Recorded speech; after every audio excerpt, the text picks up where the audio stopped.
Good morning. From the Evening Standard newsroom in London, I'm Tanya Snuggs. Boris Johnson's expected to say the reopening of schools and safely reuniting with loved ones is his priority when he unveils his roadmap out of lockdown in England today. The Prime Minister will detail his cautious approach for easing coronavirus restrictions during a speech to Parliament. His roadmap will contain 4 tests for easing the measures, with the government set to examine the data at each stage before unlocking restrictions. Ministers will assess the success of the vaccine rollout, evidence of vaccine efficacy, new variants and infection rates before proceeding to the next step.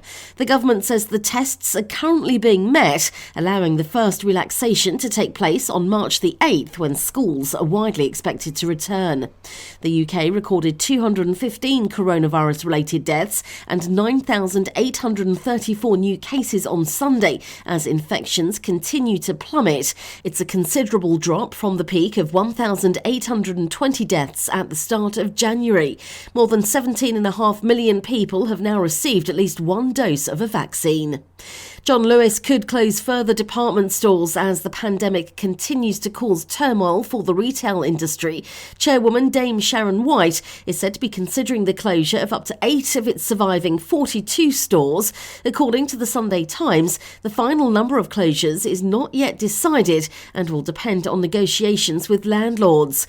Some stores may close and be relocated to a smaller property nearby, but older shops are said to be most at risk of shutting permanently. The closures come on top of 8 store closures announced last July, resulting in 1,300 job losses. 2 teenagers have been charged after a car was stolen from a driveway in Birmingham with the owner's 2 young children still inside. West Midlands Police say it happened on Saturday afternoon and that the 2- and 4-year-old boys were found safe and well and reunited with their parents shortly afterwards. The 15-year-old suspects are due in court today, accused of kidnap and aggravated theft of a motor vehicle.